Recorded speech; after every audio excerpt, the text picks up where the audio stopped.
જ્યારે તમને એવું વાતાવરણ ત્યાંનું મળી જાય ને તો એ પ્રમાણે તમે ઘડાવા માંડો, ભલે એ ગમે તે રીતે હોય. કારણ કે મેં પોતે ડિપ્લોમા કરેલું છે. Okay, diploma in mechanical engineer, આપણે ગવર્મેન્ટ હતા. પણ ત્યાંથી એક વસ્તુ દેખાતી કે GTU માં એ વસ્તુ ક્યાંક ને ક્યાંક ઉપર નીચે મને લાગતી હતી.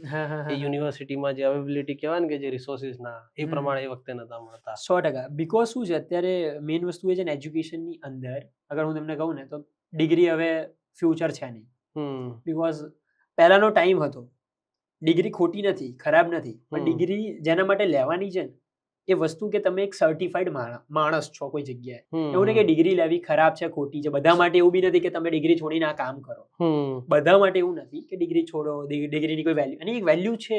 માણસ 3 વર્ષ કોઈ પર્ટિક્યુલર સબ્જેક્ટમાં આપે છે, એની વેલ્યુ છે. બટ તમે કઈ જગ્યાએથી ડિગ્રી કરો છો એ મેટર કરે છે. એમાં શું કોન્ટેન્ટ શીખો છો, શું વસ્તુ શીખો છો. હવે આજની તારીખમાં બધી કોલેજોમાં કેવું હોય કે અમે લોકો જસ્ટ રિસેન્ટલી બેઠેલો, હું જરા ટેકનિકલ એજ્યુકેશન ડિપાર્ટમેન્ટમાં હતો અને કમિશનર સાહેબ સાથે બેઠા, અમારે લોકોની ડિસ્કશન થઈ. સાહેબ આપણા સિલેબસની અંદર તમે જુઓ ને તો તમે અત્યારે બી પેલું ચિપસેટ શીખવાડો છો, તમે બાયોસ શીખવાડો છો, એ બધું જૂનો થઈ ગયું સબ્જેક્ટ. એ વસ્તુ જે છે આજની વસ્તુમાં કમ્પેર કરો તો છોકરાને જોબ પછી ક્યાંથી મળે? પછી ક્યાં જોબ નથી મળતી, પ્લેસમેન્ટ નથી મળતી. પ્લેસમેન્ટ આજની તારીખમાં એટલી જ જોબ ઓપન છે માર્કેટમાં જેટલી પહેલા હતી. પણ તમે અંદર ડિટેલમાં જાઓ છો તો તમને ખબર પડે કે તમે સિલેબસ ચેન્જ નથી કરતા. માણસ એ છે એ મેં બી નોટ કર્યું. જ્યારે હું મિકેનિકલમાં હતો ને 2015-16 ની આજુબાજુ, તે વખતે બી એ જ 4 સ્ટ્રોક એન્જિન 2 સ્ટ્રોક એન્જિન જ ચાલતા હતા. પણ એ વખતે એમની ગાડીમાં અપગ્રેડેડ જ વર્ઝન, પણ અમે એ જ ભણતા હતા કે જે પુરાના દાદા જન્મનું કહેતું ને એ જ પ્રમાણે ચાલે છે. એટલે કોલેજ છોડવાની પાછળનું એક આ કન્સર્ન કહી શકો કે ડિગ્રી ના કરવી એ કે 100%. એટલે મારા માટે ડિગ્રી, મારા ફાધર મને એમ કહે છે શું કરવા છોડે છે, આ બધું શું કરે છે. ઘરવાળા તો કઈ સમજે નહીં કે પછી આ બધું શું કરે.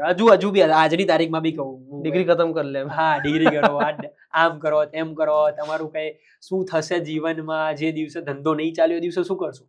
હા. અને ફાધર ને એમ કહી દે સમજો કે જ્યારે માછલી સમુદ્રમાં જાય તો તરતા શીખી જાય.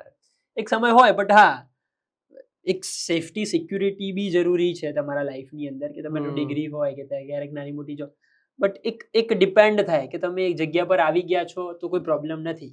પણ દરેક માટે એવું નથી કે ડિગ્રી છોડો અને બધા લોકો જાઓ આગળ એમ. સાથે સાથે કરો, પેરેલલી કંઈક ને કંઈક કરતા રહો. બટ એવું નહીં કે ડાયરેક્ટ ડિગ્રી છોડો. હા, પણ ડિગ્રીની વેલ્યુ તો નથી જ. આ પેલો કેવો છે ડિપ્લોમેટિક આન્સર છે મારો, બટ હા ફેક્ટ આવું છે યાર. નિકલ અમે બહુ ટાઈમ વેસ્ટ કરેલા અસાઇનમેન્ટ લખવામાં. એ છે જે કોઈ વાંચવાનું નહીં, ના કોઈ દેખવાનું નહીં, ના કોઈ રિસર્ચ પેપર તમારા જોવાના છે, કશું જ નથી. ખાલી ટાઈમ વેસ્ટ થાય છે. એનો મતલબ નહીં કે ડિગ્રી છોડી દેવી, વ્યવસ્થિત જગ્યાએ જાઓ. આજની તારીખમાં ઘણી સારી સારી સ્કૂલ્સ આવી ગઈ છે યાર બહાર. તમે અગર સાંભળ્યું, ગ્રોથ સ્કૂલ છે, પછી બેંગ્લોરની અંદર એવી સારી સારી સ્કૂલ, સારી સારી કોલેજો ઊભી થઈ છે જે અત્યારે જના ટાઈમમાં શું ચાલે છે ને એના બેઝ પર સિલેબસ હોય છે એમાં. ઓકે.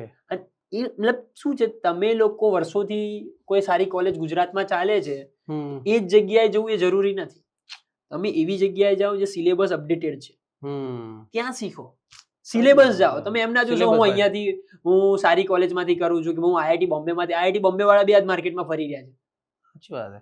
IIT બોમ્બે વાળા બી આજ 15,000 રૂપિયાનું ઇન્ટર્નશિપ કરે છે. જે માણસોની વેલ્યુ પહેલા લાખ રૂપિયાની હતી કોઈ જગ્યાએ, એ ટાઈમે આજની તારીખમાં છે.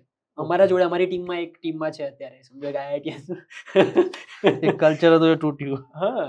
તો ગાઈસ, હું ઈચ્છું છું કે તમે આ ચેનલને સબસ્ક્રાઇબ કરો, શેર કરો અને તમારા આ વિડીયોને ગમે તે નજીકના એક એવા ફ્રેન્ડને શેર કરજો કે જેથી AI વિશે સમજી શકે પહેલાં તો.